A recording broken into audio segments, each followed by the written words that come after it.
श्री गणेशाय नमः। गौरी पुत्र गणेश की जय।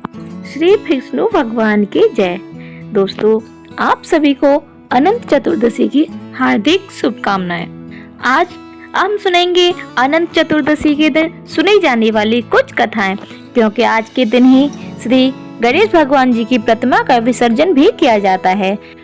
भाद्रपद शुक्ल गणेश चतुर्थी के दिन ढोल नगाड़ों की थाप पर नाचते गाते हुए बप्पा जी को घर घर में स्थापित किया जाता है। 10 दिनों तक उनकी पूजा आराधना की जाती है। बप्पा को इन दिनों तरह तरह के पकवानों का भोग लगाया जाता है और पूरे गणेश उत्सव के बाद धूमधाम के साथ गणेश जी को अनंत चतुर्दशी के दिन जल में विसर्जित कर दिया जाता है। तो क्या आप जानते हैं कि अनंत चतुर्दशी के दिन ही गणेश भगवान की प्रतिमा को जल में विसर्जित क्यों किया जाता है और इसके पीछे एक पौराणिक कथा प्रचलित है। उस कथा को सुनाने के बाद आप सभी सुनेंगे अनंत चतुर्दशी की कथा। पौराणिक कथा के अनुसार जब ऋषि वेद व्यास जी ने पूरे महाभारत के दृश्य को अपने अंदर आत्मसात कर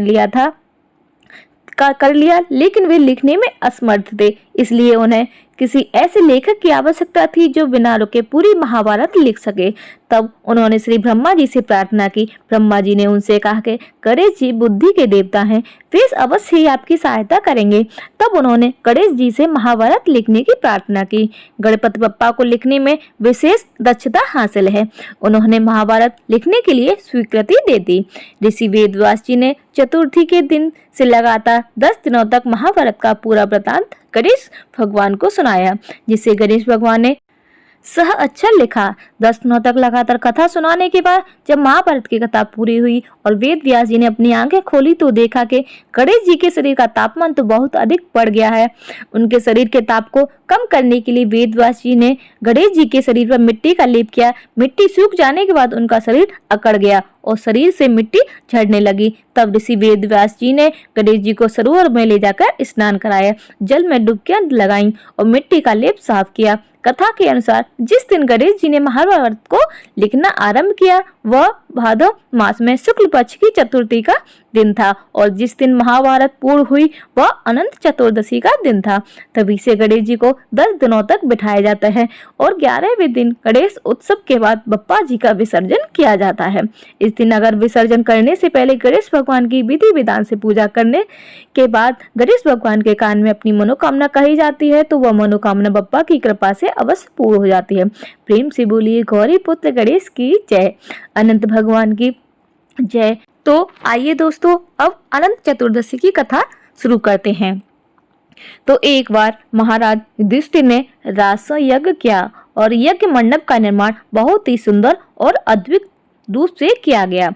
उस मंडप में जल की जगह स्थल और स्थल की जगह जल की भ्रांति होती थी। इससे दुर्योधन एक स्थल को देखकर जल कुंड में जा गिरे। द्रौपदी ने यह देखकर उनका उपहास किया और कहा कि अंधे की संतान भी अंधी होती है। इस कटु वचन से दुर्योधन बहुत आहत हुआ और इस अपमान का बदला लेने के लिए उसने युधिष्ठिर को ध्रुत अर्थात जुआ खेलने के लिए बुलाया और छल से जीतकर पांडवों को 12 वर्ष का वनवास दे दिया। वन में रहते रहते पांडवों को अनेकों कष्टों को सहना पड़ा। फिर एक दिन वन में भगवान श्री कृष्ण युधिष्ठिर महाराज से मिलने आए। युधिष्ठिर जी ने उन्हें सब हाल बताया और इस विपदा से बाहर निकलने का मार्ग भी पूछा। इस पर भगवान कृष्ण ने उन्हें अनंत चतुर्दशी का व्रत करने को कहा और कहा कि इस व्रत को करने से आपका खोया हुआ राज्य भी आपको मिल जाएगा। श्री मधुसूदन भगवान ने कहा, हे धर्मराज, आपको अनंत भगवान को प्रश्न करने के लिए अनंत चतुर्दशी का व्रत विधि विधान से करना चाहिए। इस व्रत के प्रभाव से आपके सभी पाप नष्ट होंगे और आपकी मनोकामना पूर्ण होंगी। यह व्रत करने से आप सभी लोकों में विजय बनेंगे। इसके बाद भगवान श्री मधुसूदन कहने लगे, हे धर्मराज, अब आगे इसकी कथा भी सुनिए। सतयुग में सुमंत नाम के एक ब्राह्मण थे जिन्होंने वशिष्ठ गोत्र की पुत्र सुंदर कन्या दीक्षा से विवाह किया। सुमंत मुनि और दीक्षा की सुशीला नाम की एक कन्या हुई, लेकिन दुर्भाग्यवश कुछ ही समय के बाद दीक्षा को बहुत तेज बुखार हुआ, जिसकी वजह से उनकी मृत्यु हो गई। वह नवजात कन्या अब बिना मां की हो गई। तब उस नन्ही सी कन्या के पालन पोषण के लिए सुमंत ने करकसा नाम की स्त्री से पुनर्विवाह किया। लेकिन भाग्य का लेख देखिए, करकसा को सुशीला बिल्कुल भी प्रिय नहीं थी। सुशीला भी अपनी माँ के सौतेले विवाह से बहुत दुखी होती थी, लेकिन वह असहाय थी। उसकी सौतेली माँ उस पर बहुत अत्याचार करती थी। जैसे जैसे सुशीला बड़ी होने लगी, ब्राह्मण सुमंत को अपनी पुत्री के विवाह की चिंता सताने लगी। तब उन्होंने वेदों के ज्ञाता श्रेष्ठ मुनि ऋषि मार्कंडेय से कि वे उनकी गुणवती कन्या से विवाह करने। ऋषि को मार्कंडेय ने उनकी विनती स्वीकार कर ली और सुशीला से विवाह कर लिया। सुशीला की माता करकसा इस पर भी खुश नहीं हुई और उसने सुमंत मुनि के कहने पर सुशीला को साथ ले जाने के लिए कुछ भी नहीं दिया। अब दुखी सुशीला विवाह के बाद अपने पति के साथ विदा हो गई। ऋषि के आश्रम जाते समय बीच मार्ग में उन्हें यमुना नदी के तट पर कई स्त्रियां पूजा करते हुए दिखाई दी। सुशीला ने उनसे इस बारे में पूछा, तब महिलाओं ने बताया कि वे अनंत चतुर्दशी का व्रत कर रही हैं। यह बहुत ही पूर्ण फलदायी व्रत है और इसके प्रभाव से वैभव की प्राप्ति होती है। यह सुनकर सुशीला ने भी इस व्रत का संकल्प लिया और विधि पूर्वक पूजा करके अनंत सूत्र को धारण किया। इस व्रत की महिमा से ऋषि का घर धन धान्य से भर गया और उनके घर में सुख समृद्धि का वास हुआ। लेकिन ऋषि मार्कंडेय ने सुशीला के इस व्रत से अनभिज्ञ थे। एक अनंत चतुर्दशी पर सुशीला ने पूरी श्रद्धा से पूजा करके अनंत सूत्र धारण किया, लेकिन ऋषि को ऐसा प्रतीत हुआ कि सुशीला उन पर किसी तरह का जादू टोना कर रही है और यह धागा उसी के लिए बांधा है। उन्होंने क्रोधित होकर उस सूत्र को तोड़कर अग्नि में फेंक दिया। उनके इस कृत्य से अनंत भगवान रुष्ट हो गए। इसके बाद ऋषि कौंड को सारा वैभव और सुख धीरे धीरे नष्ट हो गया। इससे विचलित होकर उन्होंने अपनी पत्नी सुशीला से इसका कारण जानना चाहा। तब सुशीला ने उन्हें उनकी गलती से अवगत कराया। अपनी गलती को जानकर ऋषि मार्कंडेय ने वन की ओर जान निकल पड़े। वहां मार्ग में एक आम का वृक्ष, गाय, बैल, पुष्कर, एक हाथी और एक गधा मिला। इन सभी ने मुनि से पूछा कि क्या उन्हें अनंत भगवान मिले।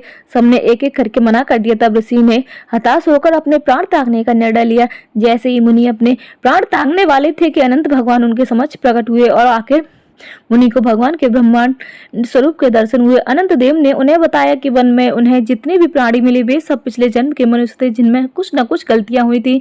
अब उसी की वजह से उन्हें इस जन्म में भी यह दुख भोगना पड़ रहा है। ऋषि ने अनंत भगवान से अपने पाप की क्षमा याचना की और अनंत चतुर्दशी व्रत करने का संकल्प लिया। इस व्रत के प्रभाव से उन्हें शीघ्र ही अपना खोया हुआ वैभव मिल गया। यह अनंत चतुर्दशी की कथा।